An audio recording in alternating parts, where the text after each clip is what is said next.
네, 유승민 작가 모셨습니다. 어서 오세요. 안녕하세요. 네, 어떤 내용 취재해 오셨습니까? 네, 지난 주말부터 탄핵 집회가 매일같이 열리고 있습니다.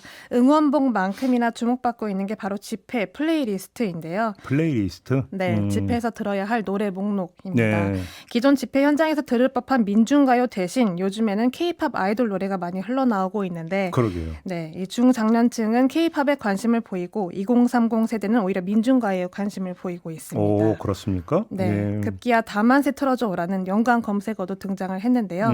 오늘은 탄핵 집회 플레이리스트가 의미하는 바를 취재해봤습니다. 연관 검색어에 다만세 틀어줘가 올라갔다? 네. 좀 풀어주신다면? 네, 이게 소녀시대 다시 만난 세계라는 곡이죠. 예. 2007년에 나온 노래인데 10대부터 40대까지 팬층이 광범위합니다.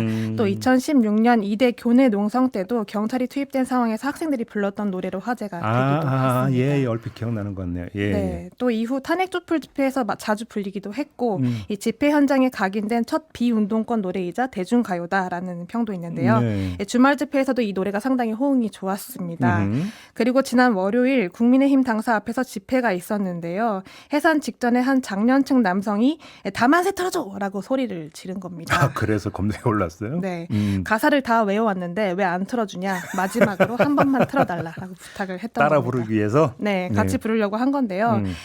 결국 그 지켜보고 있던 시민들이 소셜미디어에 올리면서 화제가 되기도 했습니다. 가사를 외워왔다? 네, 이게 화제를 끈 겁니까, 그러니까? 그렇습니다. 가사를 외웠다는 게 그 보통 정성이 아닌 건데요. 사실 네. 그 젊은 층들은 기성세대가 우리 문화에 관심이 있다라고 하는 지점에 생각보다 많이 동요하고 있습니다. 이 다만세를 틀어도라는 말이 웃음을 유발하면서도 한편으로는 고맙다라는 의견이었는데 한 시민은 민중가요에 관심을 가지게 된 계기가 이 집회에서 만난 어른들 덕분이었다라고 이야기를 하기도 합니다. 네. 한 아이돌 그룹 노래가 흘러나오고 있는데 본인들이 흥얼거리다 옆에 있던 어른들이 이 노래는 누구 노래냐, 제목이 뭐냐라고 관심을 보였는데 해당 시민의 표현을 빌리자면 기성세대가 저희가 즐겨 부르는 노래를 알려고 하는 모습에서 기분 좋은 낯선 감정을 느꼈다라고 이야기를 하기도 했습니다. 예. 요즘처럼 낯선 사람과 어떤 자연스럽게 대화를 나눈 일이 굉장히 드문 시대에서는 좀 그렇죠. 신선하고 반가운 감정이었다는 거죠. 그렇죠, 그렇죠. 또 한편에서는 그 장년층 단체 카톡방에 이 촛불문화제 사전학습 탄핵 플레이리스트라는 게 공유가 되고 있습니다. 이 지난 주말에 흘러나왔던 K-팝 목록인데요. 뭐 샤이니, 소녀시대, 지드래곤, 에스파, G.O.D 같은 노래들이 있습니다. 이걸 또 누가 캡처를 해서 올리면서 화제가 됐던 건데 이걸 또 2030 세대가 도저히 안 되겠다. 이제 우리도 뭔가를 하자라고 해서 민중가요 공부 열풍이 불고 있는 겁니다. 공부라고 하는 게 여러분 가사 외우기입니까? 네, 열심히 가사를 외우겠다는 건데 예. 한 20대 시민은 탄핵 시위에서 부를 10곡이란 게시글을 올리기도 했습니다. 아침 이슬과 임을 위한 행진곡, 불나비, 상록수, 또 광야에서 같은 그런 대표적인 곡들인데요. 네. 이 노래만 공유를 한 게 아니고 10곡의 가사를 다 옮겨 적어서 출력용으로 인쇄용 파일을 만든 겁니다. 크기도 A4 용지보다 조금 더 큰 사이즈, A3 사이즈였는데요. 네. 이유가 뭘지 글 작성자를 좀 수소문해서 이유를 들어봤습니다. 들어보시죠. 제가 민중가요를 따라 부르지 못하니까 그렇다고 검색을 해보려고 했는데 안 터지는 거예요, 통신이. 네. 제가 따라 부르지 못한 건데 임을 위한 행진곡 그거를 이제 집에 와서 다시 들어보니까 너무 좋더라고요. 앞서서 나가니 선제여 따르라. 그 가사가 그 시위 현장에 참여하는 사람들을 이제 모두 통틀어서 해주는 말이 아닌가. 원래는 이번 주에 저랑 친구랑 뽑아서 가서 보면서 읽으려고 했는데 그러니까 인터넷에 올리면 더 많은 사람들이 볼 수 있지 않을까. 야, 이러면 집회 주최 측에서는 네.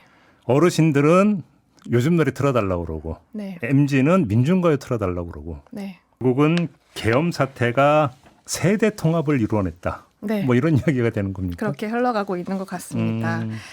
특히 그 또 한 명 그 플레이리스트를 공유한 시민이 있었는데요. 예. 이 시민은 조금 더 그 일각에서 나오고 있는 그런 우려도 인식을 하고 있습니다. 한번 이야기를 들어보시겠습니다. 아무래도 확실히 이제 젊은 20대, 30대, 10대 이제 참여자가 많다는 게 또 보도도 되고 그러다 보니까 이제 K-팝이나 그런 것도 이제 되게 많이 틀고 그러는 것 같아요. 이제 네. 새로운 집회 문화의 하나로. 약간 그런 걱정은 있어요. 약간 너무 그런 식으로만 이제 계속 사람들이 생각을 하지 않을까. 물론 이제 케이팝도 이제 저항적 의미를 담아서 들을 수가 있겠지만은, 제 민중가요도 이제 의미가 굉장히 크잖아요. 이런 기회에 한번 다들 민중가요 같은 거 좀 듣고, 허들이 좀 낮아지거나 그랬으면 좋겠다는 생각으로 이제 공유하게 된 것 같아요.